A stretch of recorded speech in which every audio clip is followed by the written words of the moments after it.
subjects. What are other subjects? Other subjects are things that can help me understand you. Things that can help you sell yourself. And I think this is the part that's very hard for people. It's easy to understand my education. I just know my education. It's easy for me to understand my work experience. But what's hard is, what is this other stuff? And the reason we have other is because we want to use that space at the bottom of your resume. Here's your work, here's your education, but there's still a little bit of space, especially if you're young and your work list is not very long. What do you do with that space? Just leave it empty? That seems like a wasted opportunity. Remember, your goal is to sell yourself, to get an interview. How do you sell yourself? You need to show me that you've got something that fits with the company. You've got to reinforce that idea of being positive, of having value. So what are some of these others? Well, others could be really anything. But what they really do is they show some kind of accomplishment. You've done something. And you know, it's not education. It's not work experience, something else. But it can help me understand you. It can help me show that you're somebody who's serious and has some skill. This can actually be kind of personal. It can just also be other. So you could call the section personal. You could actually have the section title personal. Some people just use this title other. Some people use things like skills, capabilities, certificates, and you can use that as a title of the section. Licenses, accomplishments, personal affiliations or groups or clubs you belong to or unions, and professional affiliations. So these personal could be like clubs that are kind of like hobbies. But professional could be something related to some kind of training or skill. I think it's often training or some kind of official group that you've joined. This section can even tell information about your hobbies and your interests. And this is what I'm really always talking about. Sell yourself. How do you sell yourself? By letting me know that the things you say you're interested in, the things you say you're good at, the skills you say you have, you really have. You really do. I'm not going to give you a test, or if I do give you a test, it's just a small test. I don't have time to really give you a big test. So this is your chance to show me. Don't forget, everyone who applies for the job, everyone says they're good, everyone says they're smart. Nobody comes to a job and says, I'm stupid. Nobody comes to a job and says, I have no skill. They all say they have skill. Everyone says they can use a computer. Can you use a computer? Yeah, I can use a computer. Can you use Word? Yeah, I can use Microsoft Word. I'm good at Word. Okay, but that doesn't tell me anything that's different from what everyone says. Everyone says that. So maybe you can use this section to tell me something about your hobbies, and those hobbies are related. Those hobbies reinforce, those hobbies show me that you really do have an interest and skill.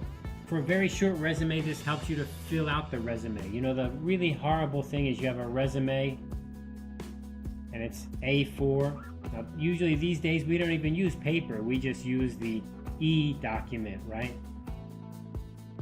We're always using this on an iPad or on a tablet computer. But even so, it's still like A4 size. And then here's your education, here's your work experience, and then look, empty. Empty is very bad. Empty is very bad because it means you're wasting your opportunity. It makes me cry that you're wasting your opportunity. I'm always asking applicants, tell me more, show me what you're good at. So here are some common words we use for the different sections in the resume. Remember, we talked about the career objective, and I think this is something that should go right at the top. It could be called objective, or it could be called career objective. Of course, we have education, and we have experience. These are the very normal ones. We also call experience work experience. We could also call it professional experience.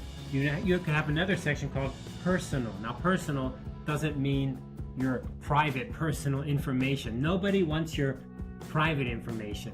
Personal means, let me tell you something about my life outside of work. Now, it's not secret information, but maybe it's some kind of clubs or some kind of cram school you go to, or things you study on your own, or a hobby you have. That's personal, but it's not secret personal. So yeah, be careful there. Professional affiliations, organizations you've joined, hobbies you have, skills you have. Again, tell me the detail. It's really important to prove it. I need to know the detail. What are some of your abilities? Achievements? Maybe you've won some contests, or you've tried to win some contests and you didn't win, but you learned something. That's good too.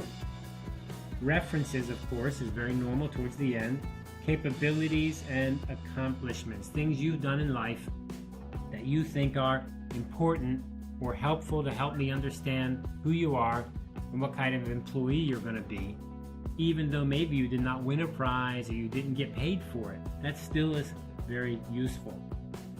Some people, they don't have work experience because maybe they volunteered to go do something. That's kind of like work, even though it's not being paid. They maybe went to another country. I've had students who've gone to overseas, to Africa, to other Asian countries, and they work on farms or they help educate young children. These are really super things to do. Very, very helpful to know, but it doesn't fit education. It doesn't fit work experience maybe. It could go here in the bottom of your resume to help me know more about you. Sell yourself. Remember, sell yourself. So what's a resume look like when it's all said and done, when it's all printed out? Will probably look something like this. At the very top of the resume, we have the contact information. And here we have this special case where we have present address and permanent address. What's that about? Present and permanent. Because present is where you live now. And now may change, right? Especially when you're looking for a job. When you're looking for a job, you're probably also moving. Maybe you just graduated. So you can have an address now, but maybe later it will not be your address. So you can add a permanent address. Maybe that's your family address, your parents. This way the information will not get lost. Now you may think, oh, I don't need that. Everybody uses email. Yeah, that's true. But still, sometimes there's documents that need to be filled out, some forms that need to be completed. You should have an address. It is formal. And, it helps us to keep contact with you just in case everything else doesn't work. Now look at the way this one's formatted. This person's made capital letters to the sections and underline the sections with that double underline. Okay, that's pretty cool. That's okay. Again, remember, you can do any way you want. Any way you want. Everything's okay. But it must be easy to read. You must help the reader read it quickly and efficiently. And it must look professional, and each section must follow the same way every time. And that's what this person has done. And then inside education, we have the dates. And inside work experience, we have the dates. And here we have a date 2016, and it's summer. So it was a summer job. So she wrote summer. And here's 2015, again, a summer job. And then over here is the company's name and then some details of the job. The next section is achievement, and then special skills, and then characteristics. Very short and very detailed. They're not sentences. You see, there's no period on these lines. They're just a line. They're just some words to quickly help me understand you. They're not really whole sentences. It would be a little bit unusual to be writing whole sentences here. You do write whole sentences in your application letter or the cover letter, but not in the resume. The resume is made just for the facts, to get to the information very, very quickly. Here's another example, and this is a very different design. In this design, you can see that the person has put everything in the center of the page. Not on the left, not on the right, but down the center. Is that okay? Is that a good way to do it? Well, again, any way is a good way. Any way you think is good, as long as it's easy to read. Key point. So this looks interesting.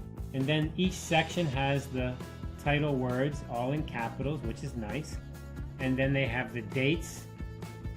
And then they have the details after the dates. So this person has put education first and then work experience second. Okay, so the resume or the CV or the data sheet or whatever you want to call it is made to be easy to read. The facts. Get to the facts quickly. You can do it any way you want, but you need to make sure it's easy to read. Good luck getting that interview.